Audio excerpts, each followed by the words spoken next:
इस कार्यक्रम के पुण्यार्जक हैं श्रीमती दमयंती बेन चौवटिया, श्री ताराचंद जी चौवटिया, श्री पारस श्रीमती सोना चौवटिया, पुत्र एवं पुत्र वधू श्री आदित्य श्रीमती पीनाज चौवटिया, पुत्री एवं दामाद श्रीमती कृत्या श्री आकाश जी कोचेटा, भाई एवं भाभी श्री जिग्नेश श्रीमती श्वेता, भतीजा एवं भतीजी सिद्धांत सुहानी मंडार, निवासी Bangalore, firm sharp ply group.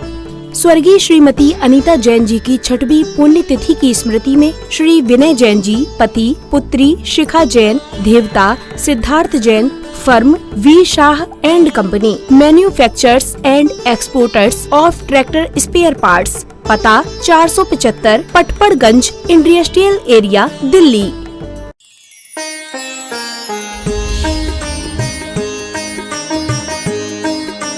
दोनों हाथ उठा के जयकारा लगाएंगे।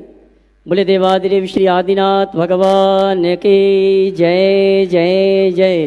देवादिदेव श्री चिंतामणि पार्श्वनाथ भगवान के जय जय जय। देवादिदेव श्री महावीर भगवान के जय जय जय। संत शिरोमणि गुरुवराचार्य श्री विद्यासागर जी महाराज के जय जय जय। आचार्य परमेष्टि समय सागर जी महाराज के जय जय जय। गुणायतन प्रणेता शंका समाधान भावना एक प्रवर्तक जन जन के संत प्रखर वक्ता बोले परम पूज्य मुनि श्री प्रमाण सागर जी महाराज के जय जय जय। बोले परम पूज्य मुनि श्री संधान सागर जी महाराज के। झीलों की नगरी भोपाल के श्री आदिनाथ जिनालय संस्कार उपवन से हम और आप सायंकालीन टीवी चैनल का बहुचर्चित विश्वविख्यात शंका समाधान के कार्यक्रम में हम और आप अपनी शंकाओं का समाधान गुरुमुख से प्राप्त करें। उसके पूर्व पारस चैनल, जिनवाणी चैनल, आदिनाथ चैनल और प्रमाणिक ऐप के माध्यम से जिस कार्यक्रम को घर में बैठ के देख को सुन रहे हैं उन सभी का और यहाँ पर उपस्थित समस्त श्रावक श्राविकाओं का श्री विद्यासागर प्रबंध संस्थान, श्री विद्या प्रमाण गुरुकुलम और श्री आदिनाथ जिनालय संस्कार उपवन परिवार आपका हार्दिक अभिनंदन स्वागत करता है। चलते हैं प्रतिदिन की भांति परम पूज्य मुनिवर के श्री चरण वंदन करते हुए आशीर्वाद प्राप्त करेंगे और निवेदन करेंगे। शंका समाधान के कार्यक्रम के लिए दोनों हाथ जोड़ लेंगे, बोलेंगे हे मुनिवर नमोस्तु नमोस्तु नमोस्तु। और आइए चलते हैं हम और आप सीधे शंका समाधान में अपनी शंकाओं का समाधान प्राप्त करें। उसके पूर्व परम पूज्य मुनिवर के सानिध्य में 4 अक्टूबर से 12 अक्टूबर तक सिद्धों की आराधना सिद्ध चक्र महामंडल विधान में हमें आपको करने का सौभाग्य प्राप्त हो रहा है। बीजाक्षर मंडल रचना युक्त ये विधान होगा और संस्कृत में मूल्यवद ये विधान परम पूज्य मुनिवर के सानिध्य में हमें आपको करने का सौभाग्य प्राप्त होगा। वो सौभाग्यशाली परिवार हैं जिन्होंने मंडल पुण्याजक रूप में अपने परिवार के साथ, अपने इष्ट मित्रों के साथ इस अनुष्ठान में बैठने का सौभाग्य प्राप्त किया। आप इस अनुष्ठान में अगर मंडल पुण्याजक के रूप में अपने परिवार इष्ट मित्रों के साथ बैठने का अवसर प्राप्त करना चाहते हैं 2,51,000 की राशि में परिवार के 10 सदस्यों को बैठने की पात्रता होगी और वस्त्र, भोजन व्यवस्था, द्रव्य सामग्री ये सब कमेटी की ओर से प्रदान किए जाएंगे और आपके ही भगवान होंगे, आपका ही मंडल होगा। और गुरुवर के सानिध्य में कहा जाता है कि एक बार सिद्धों की आराधना करने का सौभाग्य प्राप्त होना चाहिए, तो गुरुवर के सानिध्य में आपको अवसर प्राप्त हो रहा है। 2,51,000 की राशि में परिवार के 10 सदस्यों को बैठने की पात्रता होगी। साथ ही सामान्य ईंधन के लिए हमने व्यवस्था रखी है। जोड़े के साथ बैठने के लिए 11,000 रुपये की राशि और सिंगल ईंधन के लिए 5500 की राशि निश्चित की गई है, जिसमें वस्त्र, भोजन व्यवस्था, द्रव्य सामग्री कमेटी की ओर से प्रदान किए जाएंगे। जिनके विवाह बन रहे हैं कि अपने ओर से मंडल पुण्याजक के रूप में या सामान्य ईंधन एकल ईंधन के रूप में इस अनुष्ठान में सम्मिलित होने का अवसर सौभाग्य प्राप्त करना चाहते हैं, टीवी चैनल में जो नंबर चल रहे हैं उन नंबरों में संपर्क करके आप अपने मंडल को आरक्षित करा के ये अनुष्ठान में सिद्धों की आराधना करने का सौभाग्य प्राप्त कर सकते हैं। आइए चलते हैं हम और आप सभी की ओर से निवेदन करेंगे परम पूज्य मुनिवर संधान सागर जी महाराज से दोनों हाथ उठा के जयकारा लगाएंगे। बोले परम पूज्य मुनि श्री प्रमाण सागर जी महाराज की, बोले परम पूज्य मुनि श्री संधान सागर जी महाराज की। नमोस्तु गुरुवर, नमोस्तु। चलते हैं गुरु चरणों में नमोस्तु पूर्वक। आज के इस शंका समाधान के सत्र को अपन प्रारंभ करें। इस पावन संस्कार उपवन की तरह से पहले प्रश्न के लिए मैं परभणी महाराष्ट्र से अपने बीच में प्रमोद बाला साहेब संगई, वे अपना प्रश्न गुरु चरणों में करें, माइक वहां तक पहुंचा दें और तैयार रहेंगे अपने बीच में गुणायतन के शिरोमणि संरक्षक दिल्ली से कमलकांत जी जैन, वे अपनी बात भी नमस्ते महाराज जी, और प्रश्न भी। मैं और मेरा परभणी डिस्ट्रिक्ट से आप सभी को नमस्तु महाराज जी, नमस्तु नमस्तु। महाराज जी, आपने 2-3 दिन पहले प्रवचन किया था कि अवसर के ऊपर कि हमें अवसर लेना चाहिए, लेकिन कभी कभी ऐसा होता है कि अवसर हम छोड़ते हैं और उस छोड़ने के बाद हम उसी अवसर पर कितने बार हमारा मन उछल जाता है और आज का दिन खराब हो जाता है, इसके लिए कल का भी दिन खराब हो जाता है। तो इससे मार्गदर्शन कीजिए क्योंकि हम अवसर को अच्छे तरह से झेल सके महाराज जी। देखो, जीवन में जब कभी भी अच्छे अवसर आए उनका लाभ उठाना चाहिए, पर यदि किसी कारण से वो अवसर हाथ से निकल जाए तो अफसोस और खेद प्रकट करने की जगह नए अवसर की तलाश करना चाहिए। ऐसा नहीं है कि जीवन में अवसर केवल एक ही बार आते हैं। मनुष्य के अंदर लगन हो तो वो हर क्षण को अपने लिए अवसर बना सकता है, ये प्रयास करना चाहिए।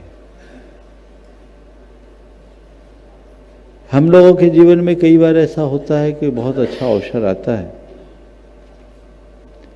पर अपनी प्रॉपर तैयारी के अभाव में, जानकारी के अभाव में या तत्परता के अभाव में हम उसका लाभ नहीं ले पाते। ज़्यादातर लोग बाद में केवल पछताते हैं, लेकिन बहुत से ऐसे लोगों को मैं जानता हूं जिनने अवसर को खोने के बाद आई हुई आपदा को ही अवसर बनाया। मेरे संपर्क में एक सज्जन है, उन्होंने अपने जीवन की एक कहानी सुनाई। उन्होंने कहा कि मेरे पास एक बार एक बड़ा अच्छा अवसर आया, व्यापारिक अवसर था। एक डील थी जमीन की। महाराज जी, मैंने उसे उतनी गंभीरता से नहीं लिया। वो डील आप लोगों को बता दूं, 100 रुपया स्क्वायर फुट की 2.5 एकड़ जगह थी, जो 100 रुपया स्क्वायर फुट में मिल रहा था। उस समय उनसे लोगों ने कहा उन्हें महंगा लगा, नहीं लिया। तैयारी थी, नहीं ली। 2.5 एकड़ जगह थी और 3 साल बाद उसकी ही कीमत 1000 रुपया फुट हो गई। 3 साल में 100 रुपया फुट की जगह की कीमत 1000 रुपया फुट हो गई, 10 गुनी कीमत। कई लोगों को लगा कि देखो, तुमसे कहा गया था, तुमने नहीं लिया, तुमने एक अवसर खो दिया। उस व्यक्ति ने जो बात कही, ये सच है कि मैं यदि इस डील को 100 रुपया फुट में लेता तो आज मेरे पास बहुत लाभ होता, लेकिन कोई बात नहीं, वो बीत गया। मैं मानता हूं कि 100 रुपया फुट का माल अगर 1000 रुपया फुट हो सकता है तो 1000 रुपया फुट का माल कल 10,000 रुपया फुट भी हो सकता है। उस समय मैं नहीं ले पाया, आज मैं ले सकता हूं। उस समय मेरे पास अनुकूलता नहीं थी, आज मेरे लिए अनुकूलता है। और उस व्यक्ति ने उस समय, वो जगह तो हाथ से निकल गई, लेकिन उस जगह उनने एक बड़ी डील की और थोड़े ही दिन में उनने अपने बेटे को मेरे सामने ला करके कहा, महाराज इसको समझाइए, ये कभी पछताया ना करे, अवसर गंवाओ मत, और अवसर चला जाए तो नए अवसर को तलाशने में कभी पीछे मत रहो। उनने उनसे 3 गुनी जमीन ली और उनने लगभग उससे कहीं डबल कमाई कर ली। दृष्टिकोण होना चाहिए, ये केवल व्यवसायिक जगत की बात नहीं है, जीवन के हर क्षेत्र में। तो जागरूकता के साथ जीवन जिए, अवसर कभी न खोने दें। कदाचित अवसर हाथ से निकल जाए तो नए अवसर की तलाश जरूर करें। नमोस्तु गुरुदेव, नमोस्तु नमोस्तु। अपने बीच में गुणायतन के शिरोमणि संरक्षक दिल्ली से कमल कांत जी जैन, वे अपनी बात और अपना प्रश्न गुरु चरणों में करें। उसके बाद में गुणायतन के ही ट्रस्टी जसपुर से मुकेश जी जैन। सबसे पहले तो मैं शुभकामनाएं देना चाहता हूं जैन इन्फिनिटी कार्यक्रम के बहुत सफल आयोजन की, और संपूर्ण गुणायतन परिवार को और जो सहयोगी हमारे थे IAS, IPS, IRS, उन सभी को बहुत बहुत शुभकामनाएं। और महाराज जी के सानिध्य में ये जो जैन इन्फिनिटी का कार्यक्रम सफलतापूर्वक यहाँ आयोजित हुआ, इन्फिनिटी का तो अर्थ ही है अनंत, तो असीम संभावनाएं इसमें से निकलकर आई। और आदरणीय दीपक जी के नेतृत्व में एक टीम भी गठित हुई, तो हमें उम्मीद है कि बहुत कुछ इसमें हम करेंगे। और आज महाराज श्री के आशीर्वाद से समय समय पे उनकी गाइडेंस हमें मिलती रहेगी, उससे हम बहुत कुछ संभावनाओं के साथ जैन इन्फिनिटी कार्यक्रम को चला रहे हैं। इन्फिनिटी तभी आ पाएगी जब हम यूनाइट होंगे, और इसमें मेरा आग्रह है कि जैसा महाराज श्री ने भी कहा कई बार कि इसमें समस्त जैन जो दिगंबर हैं, श्वेतांबर हैं, जितनी भी जैन कम्युनिटी है वो सब इसमें आएँ और शामिल हों, और किस तरीके से जैन कम्युनिटी को विश्व स्तर पर हम उसकी एक छाप छोड़ सकें विश्व में, और आज इसकी ज़रूरत है, उसकी संभावनाओं को हम तलाशें और उस पर कार्यान्वित करें। इसमें मेरा जो मानना है वो इस विचार विमर्श के बाद भी निकल के आया है कि जो नई पीढ़ी है उनको किस तरह से महाराज जी जैन संस्कारों से जोड़ा जाए, और ऐसे में जो कि कई बार मंदिर नहीं जा पाते हैं, तो मंदिर जाने पे एक करिकुलम हो सकता है, मंदिर ना जा पाने की स्थिति में भी वो किस तरीके से जैन दर्शन से और जैन फिलॉसफी से जुड़ सके, जैन समझ को अपने दैनिक जीवन में फॉलो कर सकें, वो थोड़ा सा हमें गाइड करें। और एक दूसरा छोटा सा प्रश्न ये था मेरा कि अपरिग्रह, जैसे अहिंसा तो हम सब बहुत अच्छे से समझते हैं, तो अपरिग्रह का जो मॉडर्न व्याख्या है वो थोड़ा सा हमें समझाने की कृपया करें। पहले तो मैं चाहूँगा एक बार कमल कांत जी का आप सब लोग जोरदार अभिनंदन करें। ऐसे हैं तो ये चार्टर्ड अकाउंटेंट, पर ये केवल चार्टर्ड अकाउंटेंट नहीं है, हमारे समाज के एक अच्छी विभूति है, एक अच्छे दिशा दर्शक है, और मुझे पूर्ण भरोसा है कि ये भी अपने अनुभवपूर्ण बातों से हम सब के अभियान को गति देंगे। आपने एक बहुत अच्छा सवाल किया। बच्चों को, नई पीढ़ी को हम जो मंदिर नहीं जा पाते उनको धर्म से कैसे जोड़ें। मेरा आप सबसे एक बात कहना है, बच्चों को मंदिर जाना चाहिए, मंदिर जाना धार्मिक व्यक्ति की पहचान,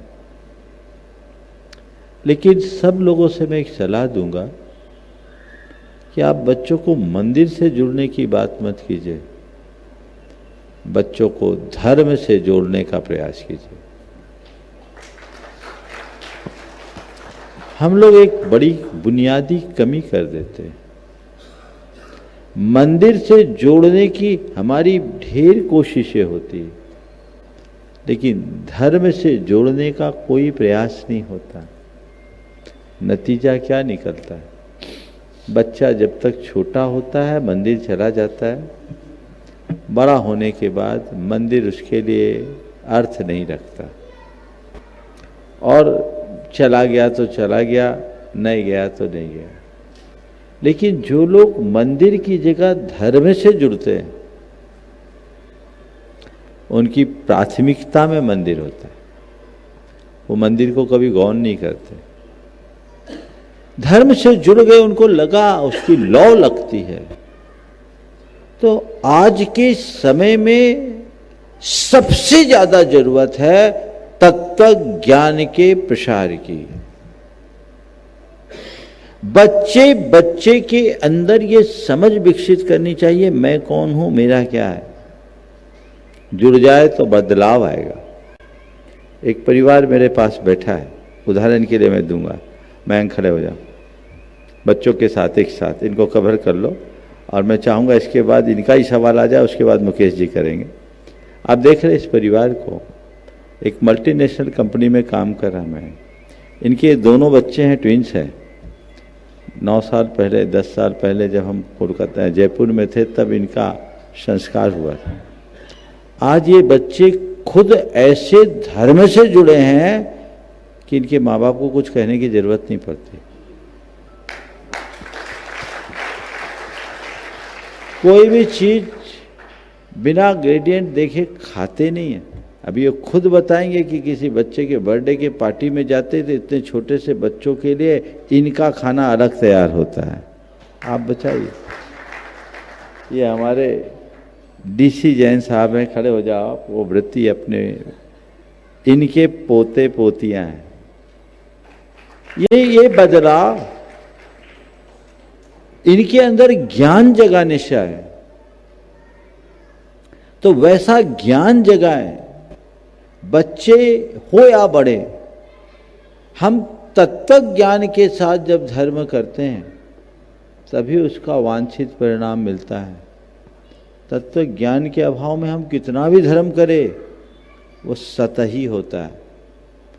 तो हम लोग जड़ को भूल रहे। हमारा पूरा ध्यान और फोकस जड़ पर रहना चाहिए। तो आपने जो बात उठाई, बहुत अच्छी बात उठाई। मॉडर्न व्याख्या आपने अपरिग्रह की पूछी। अपरिग्रह की मॉडर्न व्याख्या, परिग्रह का परिमाण कैसे करें। मुझसे कुछ युवाओं ने पूछा, बोला महाराज आज तो बड़ी प्रतियोगिता का दौर है, परिग्रह का परिमाण कैसे करें। बोले मैं बताता हूं 4 उपाय। तुम्हें जितना कमाना है कमाओ, मेरी तरफ से रोक नहीं, बस 4 बातों को ध्यान रखो। बोले क्या। मन की शांति खंडित होने लगे, व्यापार रोक दो। शरीर का स्वास्थ्य प्रभावित होने लगे, व्यापार पर विराम लगाना शुरू कर दो। परिवार का प्रेम नष्ट होने लगे, व्यापार को रोक दो। और धर्म कर्म के लिए या खुद के लिए ही समय न मिले तो व्यापार रोक दो। इन चारों को बचाते हुए तुम्हें जितना व्यापार करना है करो, जितना कमाना है कमाओ, और कमाए हुए धन का सद्व्यय करने के लिए हमेशा तत्परता दिखाओ। आज के इस दौर में मैं इसे भी परिग्रह परिमाण के एक रूप के रूप में देखता हूं, है ना। हाँ, मैं निधि जैन गुड़गांव गुणायतन ट्रस्टी और शिरोमणि संरक्षक और वृत्ति परिवार से एक बार जोरदार ताली बजा दीजिए पूरे परिवार के लिए। मैं चाहूंगा परिवार प्रश्न करेंगे और उसके बाद मुकेश जी जैन जसपुर गुणायतन ट्रस्टी तैयार रहेंगे। गुरुवर के चरणों में हम सबकी तरफ से कोटिशा नमोस्तु। सबने सुना होगा कि गुरु तारणहारा होते हैं, पर हम जिस नाव में बैठे हैं उसके नाविक आप ही हो गुरुवर, इसलिए हमें विश्वास है कि हम तर जाएंगे। बहुत दिनों से गुरुकुल के बारे में सुन रहे थे, बहुत ही जिज्ञासा थी कि क्या है। आज जब देखा तो एकदम मन को बहुत शांति मिली और एक खुशी हुई कि वो बच्चे सब लकी हैं जो गुरुकुल में एडमिट हो पाएंगे, एडमिशन लेंगे, निश्चय ही वो आइकन बनेंगे। पर हमारी जिज्ञासा ये है कि जो बच्चे वहाँ नहीं आ पाएंगे वो कैसे आइकन बन सकते हैं, उन्हें क्या करना होगा। देखो बात तो सही है, जो गुरुकुल में आएंगे वो आइकॉन बनेंगे, लक्ष्य उनका यही है। और आइकॉन भी तभी बनेंगे जब वो वैसा पुरुषार्थ करें। ये बात भी सही है कि जो गुरुकुल में आएंगे वे ही आइकॉन बने, ऐसा कोई जरूरी नहीं।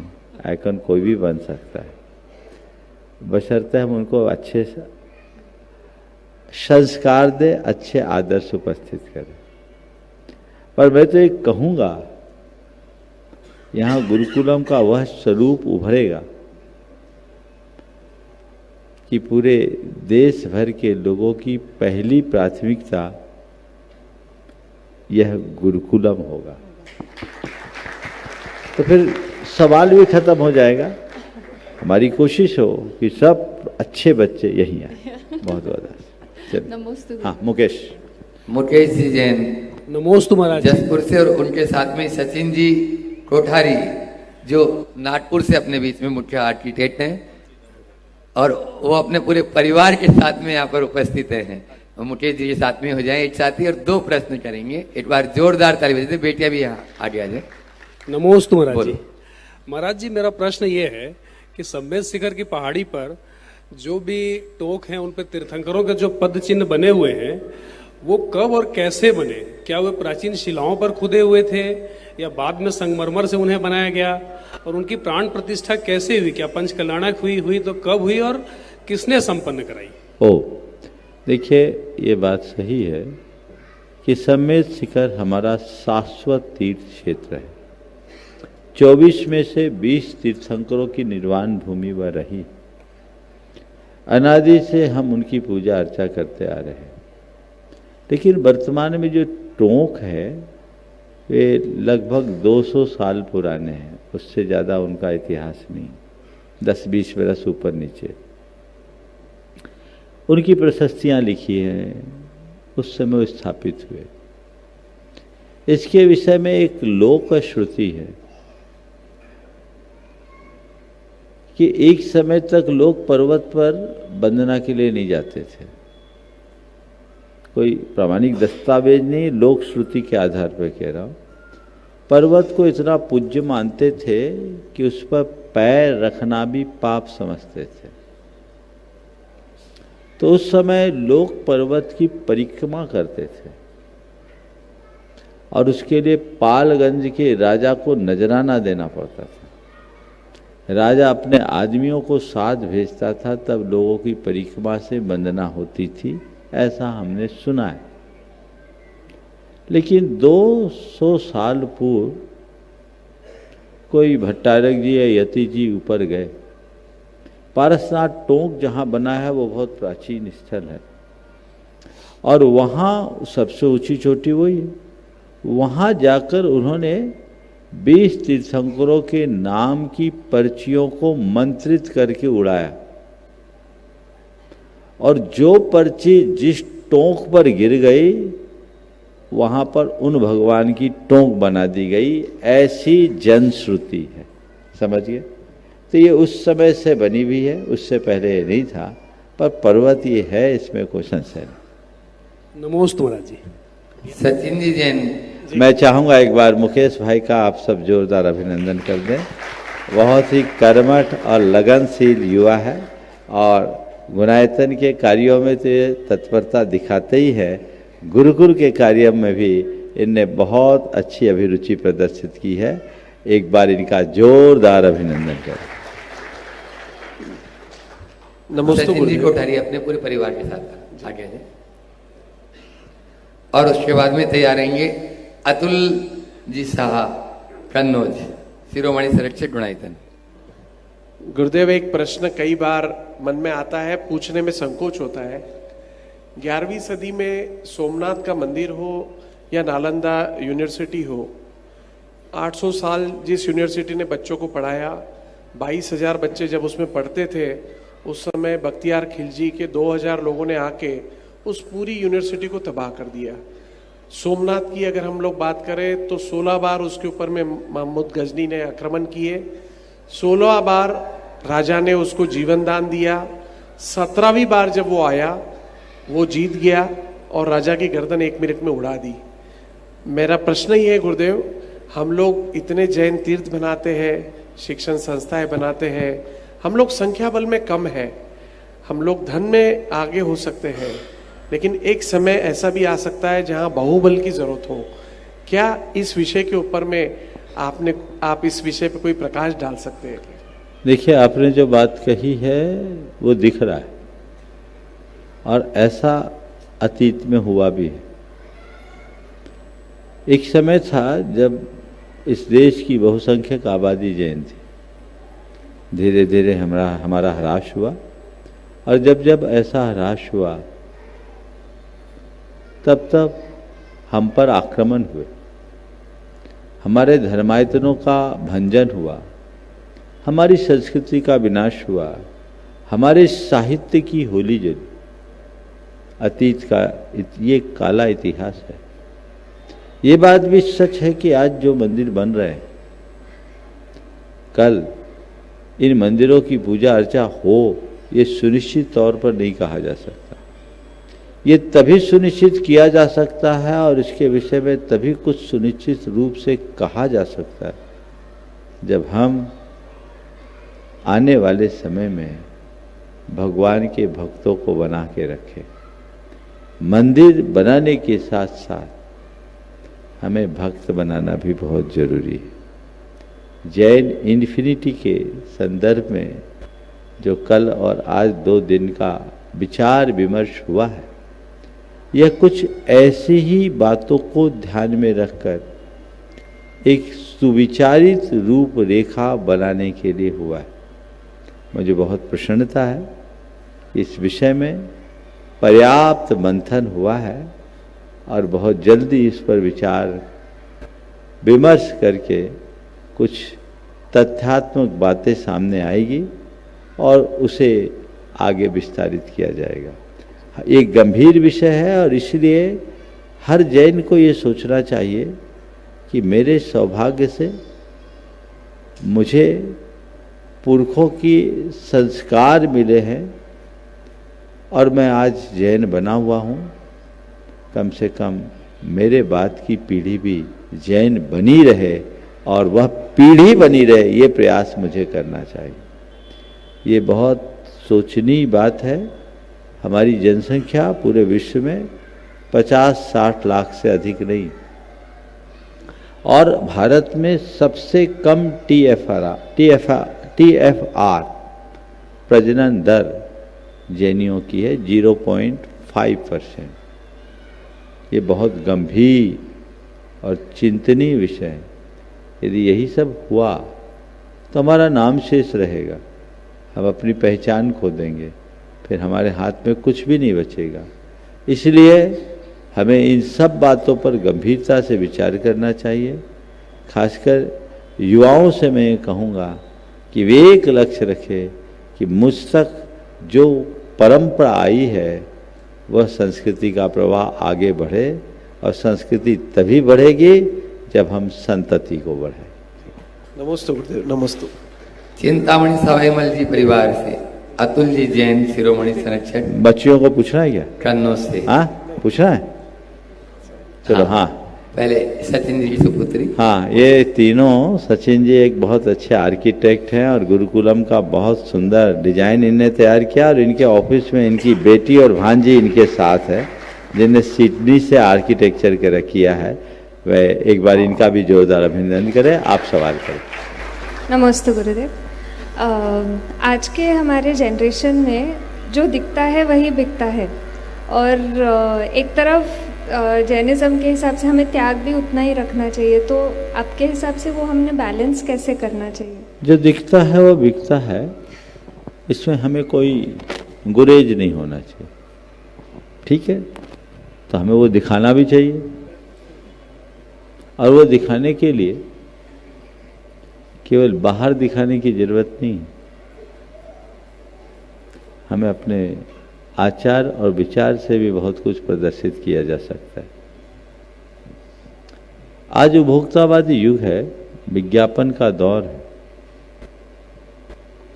इसमें एक से एक उत्पाद है, और जिनके विज्ञापन में लाखों करोड़ों रुपया बल्कि अरबों रुपया पानी की तरह बहाया जाता है। लेकिन इन सब उत्पादों के बीच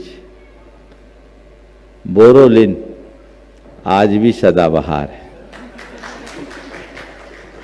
क्यों? वही हरी डब्बी आती होगी अभी भी। 50 साल तो मुझे होश संभाले हो गया, 50 सालों से तो मैं देख रहा हूं, पर लोगों की पहली पसंद है कि नहीं? ये किससे है, विज्ञापन से या गुणवत्ता से? बोलो। गुणवत्ता से। तो जिस दिन हमारे आचरण पर वैसी बात, आचरण में वैसी बात आ जाएगी, सब बातें सहज हो जाएगी। इसलिए हमें इस अवधारणा पर भी विचार करना चाहिए। नमस्ते। शिरोमणि संरक्षक अतुल जी जैन इत्र नरजी कन्नौज से वे अपना प्रश्न गुरु चरणों में कर रहे हैं, और उसके बाद में आज कुछ प्रशासनिक अधिकारी अपने बीच में हैं, जो डिप्टी कलेक्टर नम्रता जी जैन पहले प्रश्न करेंगे। नमोस्तु गुरुदेव। गुरुदेव, प्राचीन समय में जो अपन लोगों के आचार्य मुनि होते थे, उनके नाम के आगे सागर नहीं लगता था। अब आजकल सागर लगने लगा है, तो ये परिपाटी कब से चालू हुई? सागर की परिपाटी बहुत पुरानी नहीं, अतीत में भी लगभग 300-400 साल पुराने में एक दो सागर दिखते हैं। शांति सागर जी महाराज एक महान आचार्य हैं, उनके नाम के साथ सागर रहा, और तब से ये सागर का क्रम बढ़ गया। लेकिन अतीत में सेन, सिंह, नंदी, गुप्त आदि शब्दों का प्रयोग ज़्यादा होता था। तो नाम कुछ भी हो, काम से हमें प्रयोजन रखना चाहिए। नमस्ते गुरुदेव। मैं आवाज दे रहा हूँ जिन्होंने विगत वर्ष 2024 में MPPSC में टॉपर किया, ऐसी नम्रता जैन जो जैन समाज के लिए गौरव बन रही और अभी डिप्टी कलेक्टर के पद पर आसीन है, वे अपना प्रश्न करें, और DSP शुभम जी जैन तैयार रहेंगे। तीनों पूछ लो, तीनों में एक। भरत जी जैन AD एजुकेशन वे पूछेंगे। तीनों में आचार्य भगवान श्री 108 विद्यासागर जी महामुनिराज की जय हो। आचार्य भगवान श्री 108 समय सागर जी महाराज की जय हो। मुनि श्री 108 प्रमाण सागर जी बारंबार नमोस्तु। महाराज श्री संदान सागर जी महाराज श्री के चरणों में सदैव बंदन बारंबार नमोस्तु। महाराज श्री, हम सभी 2022 मध्य प्रदेश लोक सेवा आयोग में चयनित छात्र हैं। मेरा चयन DSP के पद पर हुआ था, और नम्रता और परख का चयन असिस्टेंट डायरेक्टर शिक्षा अधिकारी के पद पर चयन हुआ था। महाराज श्री, अति आनंद की अनुभूति हो रही है। विगत सप्ताह जो मध्य प्रदेश लोक सेवा आयोग 2024 का परिणाम घोषित हुआ है, उसमें नम्रता जैन का चयन डिप्टी कलेक्टर के पद पर हुआ है। और कोई सवाल है आप लोगों का? जी महाराज। हाँ बोलो। महाराज श्री, हमारा सवाल यह है कि हम सभी जो भी प्रशासनिक सेवा क्षेत्र में चयनित होते हैं, और प्रशासनिक सेवा क्षेत्र में किस प्रकार धार्मिक मूल और प्रशासनिक मूलों में सामंजस्य बिठाया जा सकता है? मैं चाहूँगा एक बार इन तीनों का, अनुपम जी, अर्चना जी, ये हमारे समाज की होनहार प्रतिभा है, वहीं पर जाकर इनका सम्मान कर दें। ये बहुत अच्छी बात है कि आज हमारी समाज के युवाओं में इस दिशा में रुझान बहुत तेज़ी से बढ़ा है, और वे प्रशासन के क्षेत्र में बहुत आगे बढ़ रहे हैं। पर मैं सबसे पहले तो आप लोगों से ये कहूँगा कि प्रशासनिक क्षेत्र में कहीं भी रहो, एक बात अपने हृदय में रखना कि हम एक अधिकारी बाद में हैं, एक जैन श्रावक पहले। समझ गए? उसे कभी भूलना मत। तो हमारा सवाल है कि प्रशासनिक दायित्वों के साथ अपने धार्मिक मूल्यों के मध्य सामंजस्य कैसे बनाए। प्रशासनिक दायित्व तो हमारा धर्म है, और उसे धर्म मान करके ही पूरा करना चाहिए। जहाँ तक धार्मिक मूल्यों की बात है, तो कोई भी धार्मिक मूल्य हमारे किसी भी प्रशासनिक दायित्व की पूर्ति में बाधा नहीं बनते। समझ गए? बल्कि धर्म तो हमारे दायित्व की पूर्ति में सहायक बनता है, साधक बनता है। तो हम अच्छे से धर्म करें और अपने दायित्व के निर्वहन को ही अपना धर्म माने। हाँ महाराज जी, कई बार ऐसा होता है कि हम लोगों की 24/7 ड्यूटी रहती है, ना हम मंदिर जा पाते, न पूजा कर पाते, न अभिषेक कर पाते, न स्वाध्याय कर पाते, न गुरुओं को आहार दे पाते। मन करता है और हम इन सब में पीछे रह जाते हैं। अब क्या करें? शायद यही पूछना चाह रहे हैं। हाँ, मैं आप जैसे लोगों को कहूँगा इन बातों से हताश न हो। अधर्म न करना ही मेरा पहला धर्म है। ठीक, धर्म की क्रिया भले न कर पाओ, धर्म की प्रभावना और धर्म के संरक्षण में अपना योगदान दे सकते हो कि नहीं? बोलो।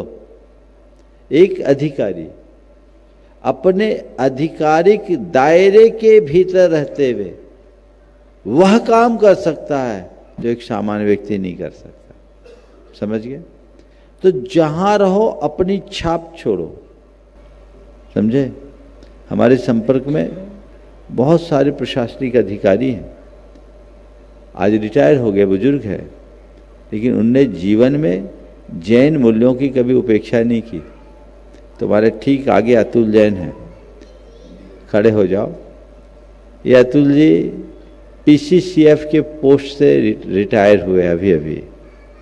इतने सीनियर अधिकारी, आईएफएस अधिकारी रहे। ठीक, इनसे कभी मिलोगे तो समझ में आएगा कि हम अपने दायित्वों के निर्वाह के साथ धर्म की कैसे प्रभावना कर सकते हैं। ठीक, बहुत सारे पुराने अधिकारियों से मिलिए आप। सुरेश जी जो इस आचार्य विद्यासागर संस्थान की स्थापना में फाउंडर रहे शुरू से, उन्होंने अपने जीवन का एक प्रसंग बताया। इंदौर में वे डिप्टी कलेक्टर के रूप में पदस्थ थे। ज्ञानी जैल सिंह भारत के राष्ट्रपति होते थे। उनके भोजन के प्रबंध का संपूर्ण जिम्मा उनके ऊपर था। राष्ट्रपति भवन के अधिकारियों ने जो मीनू सेट किया था उसमें नॉन वेजिटेरियन था। सुरेश जी ने कहा ये मैं नहीं कर सकता, न मैं खा सकता हूं न खिला सकता हूं। अधिकारियों ने बहुत कुछ कहा, लेकिन उन्होंने अपनी दृढ़ता और तत्परता से सारे अधिकारियों को विश्वास में लिया और बढ़िया मीनू सेट किया। और उस मीनू की ज्ञानी जैल सिंह ने खुद ने मुक्त कंठ से प्रशंसा की, सराहना की। निष्ठा प्रबल हो। तो मैं तो चाहूँगा कि जितने भी नए अधिकारी हैं उन्हें अपने उन पुराने अधिकारियों से मार्गदर्शन लेना चाहिए। समझ गए? तो बहुत कुछ मिलेगा। अभी आप एकेडमी में पढ़ोगे, राजेश जी जैन आईएएस हैं जो विद्यासागर इंस्टीट्यूट के अभी अध्यक्ष हैं, वो वहाँ कोचिंग पढ़ाने जाते हैं अकादमी में। आप उनसे पूछिएगा, बात कीजिएगा, उनके अनुभवों का लाभ उठाइएगा, सुनिश्चित रूप से कुछ अच्छा परिणाम है। बहुत बहुत महाराज जी, अभी ऐसी परिस्थिति निर्मित हो भी गई थी। हाँ। कि हम लोग गए थे भ्रमण पर और वहाँ पर वेज नॉन वेज साथ में था, तो हमारे जितने भी जैन साथी थे तो वहाँ उन्होंने किसी ने भी वहाँ पर खाना नहीं खाया था। और महाराज श्री विगत सप्ताह जब हम लोग को यहाँ पर आना था तो हमको मध्य प्रदेश पुलिस अकादमी में बुलाया गया था 3 दिन के लिए, और परिसर पर्व चल रहे थे। तो 3 दिन हम 2 जैन लोग थे वहाँ पर, तो हम लोग ने भी वहाँ पर 3 दिन फल फूल खा के, फल वगैरह खाकर अपना 3 दिन का निर्वाह किया था महाराज जी। देखो, अंदर से मजबूत रहोगे ना तो तुम्हारे उच्चाधिकारी तुम्हें सम्मान देंगे। भारत में त्याग पूजा जाता है, भारत में धर्म को सम्मान मिलता है, धर्मी को सम्मान मिलता है, इसे कभी भूलना नहीं। बहुत बहुत नमोस्तु महाराज, नमोस्तु महाराज, नमोस्तु। अपने बीच में विश्व जैन संगठन के राष्ट्रीय अध्यक्ष श्री संजय जी जैन यहाँ पर उपस्थित है। दिल्ली से एक बार जोरदार ताली से उनका स्वागत करें। मैं चाहूँगा अनुपम पंडित जी जैन वहीं पर जाकर उनका स्वागत अभिनंदन कर देंगे। संजय भाई अपनी बात रखेंगे और उसके बाद में प्राइड और संस्कार उपवन जहाँ ये प्रोग्राम चल रहा है उसके समस्त सेवकगण तैयार रहेंगे। उज्जैन गिरनार से मोक्ष के नेमिनाथ भगवान की जय हो। तीर्थों के संरक्षण के लिए सदैव मार्गदर्शन और आशीर्वाद देने वाले परम पूज्य मुनि श्री 108 प्रमाण सागर जी मुनिराज सत्संग के श्री चरणों में समस्त विश्व जैन संगठन परिवार की ओर से कोटिश नमन वंदन। मुनिश्री, आपके आशीर्वाद से भोपाल में हमने आशीर्वाद लिया था और दिल्ली से 23 मार्च को भगवान नेमिनाथ की मोक्ष स्थली गिरनार जी के लिए लगभग 2200 किलोमीटर की पदयात्रा निर्विघ्न रूप से पूरी की। मुनिश्री, आपसे एक प्रश्न है मेरा और एक निवेदन रहेगा। प्रश्न ये है कि जब हम गिरनार जी क्षेत्र पहुंचे तो वहाँ पर हमें स्थानीय लोगों ने बताया कि जैनी लड्डू चढ़ाने आते हैं, क्योंकि कुछ लोग बोलते हैं नेमिनाथ आएंगे लड्डू वहीं चढ़ाएंगे। एक तो लाडू को लड्डू बना दिया गया है, दूसरा हम इसको मोक्ष फल क्यों नहीं बोलते हैं, और लड्डू के स्थान पर यदि मोक्ष फल भी चढ़े, मोक्ष फल की क्या वो हो सकती है, वो आप मार्गदर्शन करें। एक निवेदन बस मैं करूँगा, उसका प्रश्न नहीं है ये। मुनिश्री, जैसे कि आपको विदित है कि अभी 2026 में और 27 में भारत की जनगणना होने वाली है, मेरा आपसे निवेदन ये है कि आपके परम सानिध्य में एक बहुत बड़ी शंका देश में है, क्योंकि ये जातिगत जनगणना होने वाली है। हम चाहते हैं कि आप एक यहाँ पर कोई ऐसी सेमिनार या संगोष्ठी करें ताकि पूरे समाज को ये मार्गदर्शन हो कि ये जो जनगणना है इसमें जैन धर्म, क्योंकि जैन धर्म तो हमारा अलग से गिना जाएगा, तो आगे कैसे करना है। आपने नेमिनाथ भगवान की वंदना के लिए पदयात्रा की, निश्चित समाज में एक जागरूकता का माहौल बना है। हमें एक ऐसी क्रांति उत्पन्न करने की ज़रूरत है जिससे लोग जैन तत्व ज्ञान को समझ सके, जैन सिद्धांतों के प्रति आकर्षित हो सके। अगर हमने लोगों को जैन सिद्धांतों के प्रति आकर्षित करने में सफलता पा ली तो मैं मानता हूँ हमारी आधी से अधिक समस्या अपने आप हल हो जाएगी। आपने एक सवाल किया कि लड्डू चढ़ाते समय लोग लड्डू बोलने लगे। लाडू का अपभ्रंश रूप लड्डू है। मूल शब्द तो मोदक है, जो मन को मोद उत्पन्न कर दे वो मोदक है।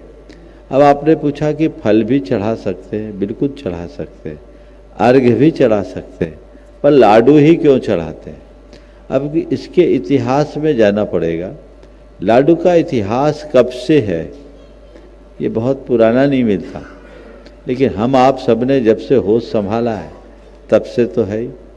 मुझे इसके पीछे, हालांकि ये मेरा अपना चिंतन है, इसे शास्त्रीय आधार के रूप में मत देखना, लेकिन फिर भी इस पर विचार किया जा सकता है। हम लोग लाडू में सर्वाधिक अभिरुचि भगवान महावीर के निर्वाण के दिन करते, तो भगवान महावीर का निर्वाण उत्सव हम सबके लिए एक बड़ा उत्सव है। तो उस उत्सव में अपनी श्रद्धा भक्ति को अभिव्यक्त करने के लिए हम क्या चढ़ाएं। तो दीपावली में हर घर में मिठाई बनती, और भारत में मिठाइयों में सर्वश्रेष्ठ मिठाई मोदक है, लड्डू है। कुछ भी हो तो लड्डू बांटो, ये कहावत है ना, लड्डू खिलाओ लड्डू बांटो। आजकल अटर सटर आ गए, बात अलग है, लेकिन असली मिठाई क्या है, जो मन में मोद उत्पन्न करे। तो हमारी प्रिय मिठाई लड्डू है, मोदक है, तो हमने अपनी प्रिय वस्तु को ही भगवान के चरणों में अर्पित करने का भाव रखा हो, और शायद इसलिए लड्डू चढ़ाने की परंपरा बन गई हो। हालांकि मैं पुनः ये कह रहा हूँ, ये शोध का विषय है, लेकिन अच्छी चीज़ें हैं जो चढ़ रही है, चढ़ने दीजिए। इसकी जगह कोई परिवर्तन करने का औचित्य मुझे नहीं दिखता। हाँ, किसी स्थान विशेष की बात आप कर रहे हैं तो वहाँ की परिस्थितियों पर विचार करके विचार किया जा सकता है। आपने जनगणना के विषय में कहा, बिल्कुल ठीक कह रहे हैं, हमें इस पर विचार करना चाहिए। धीरज जैन जो इसके डिप्टी डायरेक्टर है, मेरे संपर्क में हैं। मैं चाहूँगा कि उन लोगों ने ही मुझसे पहले कहा था कि अभी जल्दबाजी होगी, अभी कुछ भी कहना, अब लेकिन समय निकट आ गया है। एक अच्छी कार्य योजना बनाई जाए और समाज में जागरूकता लाए, पूरी समाज को एजुकेट किया जाए कि हमें जनगणना में किस तरीके से अपने फॉर्म भरना और भरवाना है, तत्परता रखनी है, ताकि हमारी सही स्थिति का हमें सबको पता लगे। 2018 से 19 के बीच में गुणायतन की पहल में खासकर विनोद जी ने खुद ने रुचि लेकर बहुत बड़ा डेटाबेस तैयार किया था। लाखों रुपये इसमें इन लोगों ने लगाए, विनोद जी ने खुद ने लगाए, और एक बड़ा काम हुआ था। तो वो काम फिर इन्हीं विशेषज्ञों की सलाह के कारण रोक दिया गया था। पुनः अब ये मौका आ रहा है, जरूर इस पर शीघ्रातिशीघ्र विनोद जी आपसे भी मैं कहूँगा, अपने रुके हुए अभियान को फिर से गति देने का अवसर आ गया है, जरूर आगे बढ़ो। और मैं आवाज दे रहा हूँ, जिस स्थान पर यह इतना बड़ा एक कार्य हुआ है, या जिससे भी वो प्रश्न पूछवाएं जल्दी। नमोस्तु महाराज जी। महाराज जी, एक आपने नाम छोड़ दिया, अग्रवाल पावर प्राइवेट लिमिटेड, वो भी उसके भी पूरे लोग हैं। मेरा इस संबंध में निवेदन है महाराज जी, जो जैन समाज है उस पे लक्ष्मी और सरस्वती दोनों की बहुत अनुकंपा रही है। जैन धर्म के करीब करीब 95 से 97% लोग साक्षर हैं और जैन धर्म का कुल इनकम टैक्स में भी योगदान 24% का है पूरे ऑल ओवर इंडिया की इकोनॉमी में देखा जाए। और यदि ये 24% जो योगदान देते हैं वो इंडस्ट्रियलिस्ट हैं, बिजनेसमैन हैं, प्रशासनिक सेवा में हैं, ये लोग यदि ठान लें कि हमें इनको बढ़ावा देना है विथ लीगल फ्रेमवर्क, पहले कुछ एक संकोच सा रखता, लोगों को मदद करने में ऐसा लगता है कि कुछ गलत कर रहे हैं, जबकि वो सही नहीं है। जैसे मैं अपने तीनों ऑर्गेनाइजेशन का आपको एक बताना चाहूँगा, जितने लोग खड़े हैं 90% जैन हैं इसमें, नाम से भी, काम से भी, कर्म से भी। जो नहीं है वो कर्म से जैन है महाराज जी, वो भी कैसे हैं वो भी मैं आपको बताऊंगा। और ये मैंने देखा कि 95, और जब भी कभी सिलेक्शन की बारी आती है 19-20 का अंतर होता है तो मैं 19 में यदि जैन होगा तो उसको प्रेफरेंस देता हूँ। लेकिन ये रहता है कि आपको 3 महीने के अंदर आपको साबित करना पड़ेगा। प्रेफरेंस एक बार मिलेगा, लेकिन कंपनी आपको चलानी है, ऑर्गेनाइजेशन चलाना है, तो आपको एफिशिएंट होना ही पड़ेगा। तो एक मौका देते हैं और वो लोग साबित करते हैं महाराज जी। और मुझे इसका फायदा भी मिलता है कि ये लोग कभी छोड़ के नहीं जाते, कभी भी विपत्ति आती है तो सब साथ में खड़े होते हैं। आज जब इवेंट ऑर्गेनाइज करने की बात हुई तो जैसा सभी ने बोला कि अपन कोई इवेंट कंपनी कर लें, ये कर लें, तो महाराज जी को हमारे ऊपर भरोसा था। एक गुड़ायतन का प्रोग्राम हुआ था कि इनकी टीम ने कर ली। पहले जो प्रशासनिक एकेडमी के 10 लोग थे, उन्होंने हमारी ये मनीषा जो जिसने पूरा काम किया उसका इंटरव्यू लिया था पहले 10 लोगों ने, और उन्होंने ऐसे ऐसे प्रश्न पूछे थे कि वो उसका जब इसने जवाब दिया, बोला कि ताज होटल में क्यों नहीं हो सकता, तो बोले महाराज जी जहाँ पर हैं, जिसको बढ़ावा देने के लिए बोल रहे हैं वो वहाँ पे तो होता नहीं, वहाँ तो नॉनवेज है और प्राइड अपने आप में ब्रांड है। तो उससे जब सेटिस्फाई होके गए तो उन्होंने बोला नहीं ये बढ़िया है। तो ये किसी मायने में कम नहीं है महाराज जी। जब हम होटल चला रहे थे, प्राइड जब बनाया था, बोला इतना 4 स्टार लेवल का होटल आपका वेज कैसे चलेगा, तो सब लोग बड़े एप्रीहेंसिव थे, आपको जीएम नहीं मिलेगा, आपको शेफ नहीं मिलेगा। लेकिन मैं आज गर्व के साथ कह सकता हूँ महाराज जी, यहाँ के जो जीएम हैं गुरवीर जी हैं। अब गुरवीर जी से नाम से आप समझ के, अभी किसी कारण नहीं है वो यहाँ पर, और वो जो थे गुरवीर जी के बोल लूँ। फिर इसके बाद दत्ता जी जो यहाँ के मेन शेफ हैं, ये लोग भी बोलते थे महाराज जी कि ये वेज होटल कैसे चल पाएगा, कैसे पार्टी करेंगे। लेकिन आज 3 साल में ना किसी ने छोड़ने जाने की बात की, बल्कि ये लोग भी वेजिटेरियन हो गए। मतलब गुरवीर जी जो बोलते हैं कि उन्होंने नॉनवेज खाना छोड़ दिया, इन लोगों ने बनाने में अपनी विधा छोड़ दी। और कई लोग, इनको भी भगवान ने क्या सुनी कि जो 3 बड़े बड़े होटल, मतलब एक हिल्टन ग्रुप का जो आपने भी बताया था महाराज जी, वेज होटल भोपाल में आ रहा है, हमारा सेज ग्रुप ही ला रहा है उसको, और 2 साल में वो भी चालू हो जाएगा। इसके बाद एक आईटीसी का जो है वेलकम ग्रुप का, वो भी वेज होटल आ रहा है। तो आपको दिशा देनी पड़ेगी, सोच बदलनी पड़ेगी महाराज जी। अब ये ऐसा है तो इसमें अब हमारे अग्रवाल पावर और संस्कार उपवन और प्राइड होटल, तो 3 प्रश्न के लिए महाराज जी आपने 3 तो नहीं दे पाएंगे, एक और करा दो क्योंकि अभी विनोद जी को भी देना है, समय समाप्ति पर। 2 बस जल्दी एक फट से करो, जल्दी कर लो। महाराज जी, वैज्ञानिक और आधुनिक तर्कों के बीच युवा पीढ़ी उलझी हुई रहती है, तो धर्म को लेते हुए आधुनिकता के साथ कैसे वो। देखिए, पहले तो मैं चाहूँगा एक बार इन सबका जोरदार अभिनंदन कर दूं। अनुपम भाई अपने पूरे सभी इकाइयों के साथ हमेशा तत्परता के साथ जुड़े रहे, और इस कार्यक्रम में भी इन्होंने जो तत्परता दिखाई, मैं समझता हूँ वो बहुत ही अनुकरणीय है। एक बार इनका सभी लोग जोरदार अभिनंदन कर दें। आपका जो सवाल है कि आधुनिकता और वैज्ञानिकता की बात करने वाली पीढ़ी को हम धार्मिकता से कैसे जोड़ें, मैं ये कह सकता हूँ कि धर्म को आधुनिक रूप से प्रस्तुत करो, धर्म की व्याख्या आधुनिक करो, और लोगों को ये बात समझाओ कि आधुनिक युग में धर्म ज़्यादा प्रासंगिक है, धर्म हमें करना बहुत जरूरी, उसकी प्रासंगिकता को बताएं। और उसकी वैज्ञानिकता को बचाएं, तो तार्किक ढंग से बात करें, निश्चित उन पर असर पड़ेगा, है ना।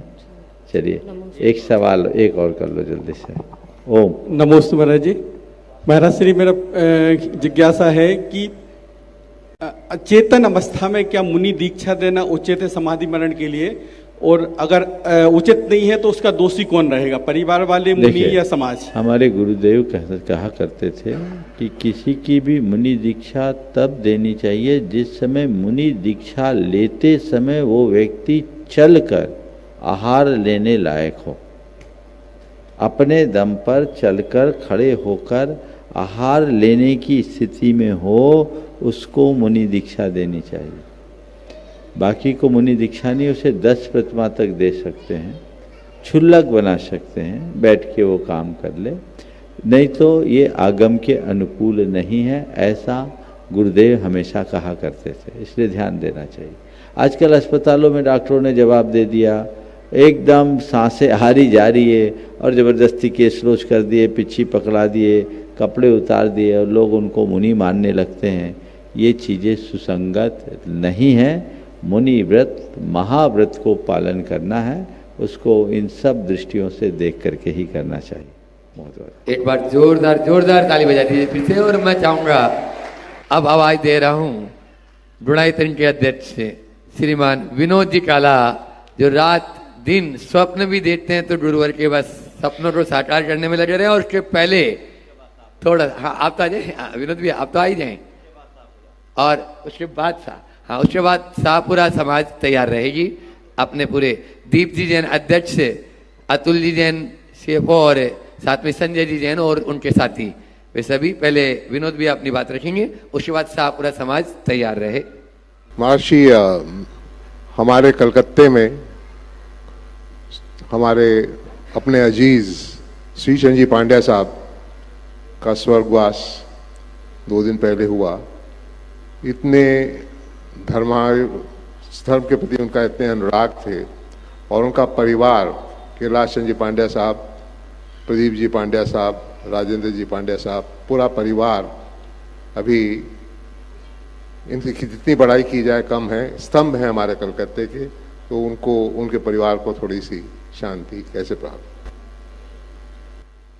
देखिए, श्री चंद जी पांड्या पूरे पूर्वांचल के एक पहचान थे, स्तंभ थे।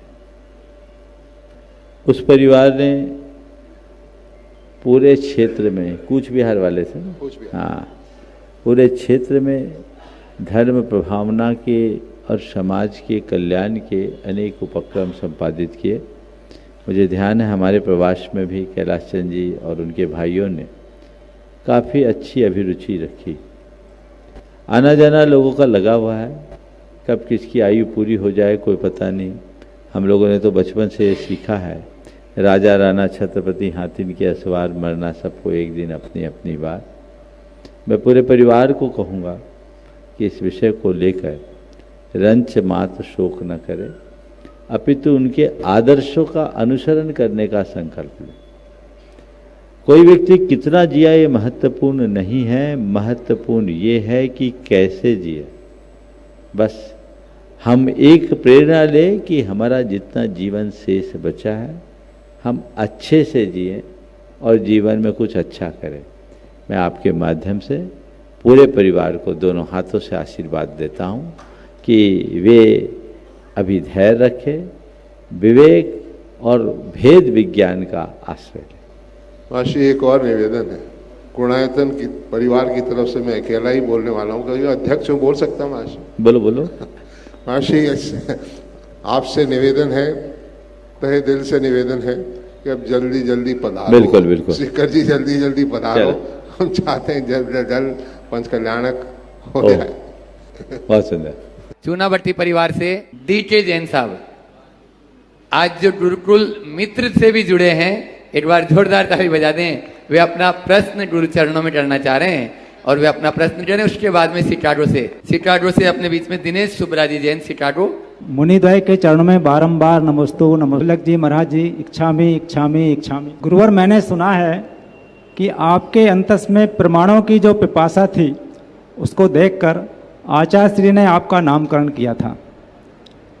आपने जैन वांग में ही नहीं समीचीन लोक विषयक विज्ञान का भी गहराई से मंथन करके जो नवनीत बनाया है, आपकी देशना के माध्यम से उसे पाकर जन जन आपका मुरीद हो जाता है। महाराज जी, आपकी रचनाएं और आपकी देशना का संकलन इंटरनेशनल स्टैंडर्ड ऑफ जैनिज्म बन गई है, अर्थात नाम के अनुरूप जैनिज्म की आप मानक संस्था बन गए। महाराज जी, आपके बासल में भगवान महावीर की करुणा की झलक दिखती है, जो कुबेरों और बेर बीनने वालों पर समान रूप से बरसती है।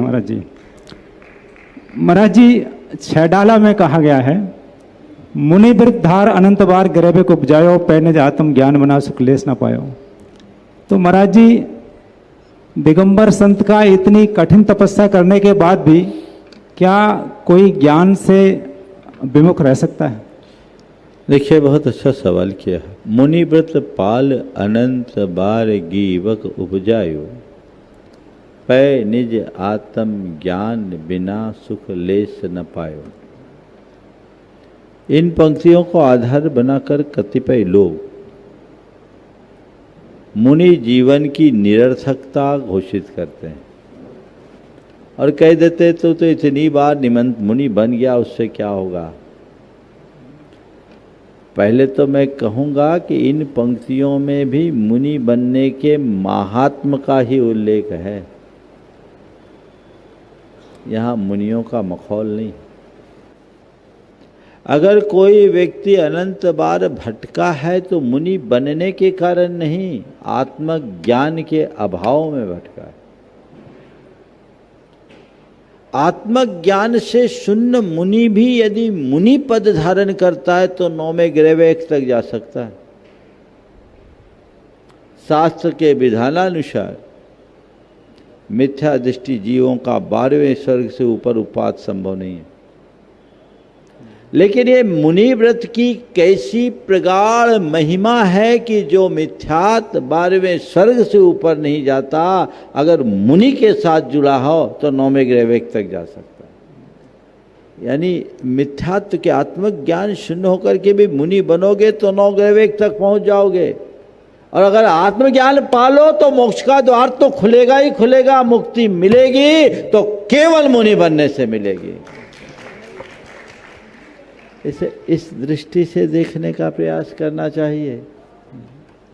इसलिए मुनि बनने से भटकाव नहीं है, आत्मज्ञान के अभाव में भटकाव है। अतः हम क्या करें, आत्मज्ञान संपन्न हो, लेकिन ये बात गांठ में बांध ले, केवल आत्मज्ञानी बनने से कल्याण नहीं होगा, आत्मज्ञानी मुनि बनोगे तब कल्याण होगा। समझ गए? अगर जो संसार विषय सुख हो तो तीर्थंकर क्यों त्यागे, काहे को शिव साधन करते संयम ते अनुरागे। इन पंक्तियों को भी तो समझो। इसलिए इन बातों को व्यापकता से समझना चाहिए, तभी इसका सार निकलेगा। अगर कोई ऐसा कहता है तो उसने आगम के मंतव्य को या मर्म को ठीक तरीके से नहीं समझा, हमें ऐसा समझना। यहीं पर विराम। बोलिए परम पूज आचार्य गुरुवर श्री विद्यासागर महाराज की, परम पूज्य मुनि श्री 108 प्रमाण सागर जी महाराज की। आचार्य भक्ति कर लें, अपरानी का आचार्य वंदनाम सिद्ध भक्ति का।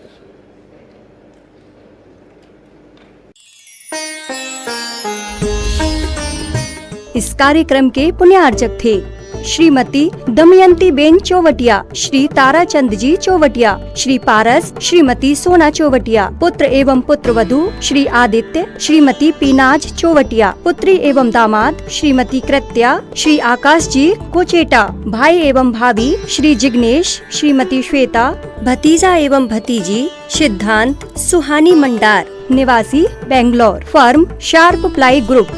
स्वर्गीय श्रीमती अनीता जैन जी की 6वीं पुण्यतिथि की स्मृति में श्री विनय जैन जी, पति, पुत्री शिखा जैन, देवता Siddharth Jain, firm V Shah and company, manufacturers and exporters of tractor spare parts, पता 475 पटपड़गंज इंडस्ट्रियल एरिया, दिल्ली।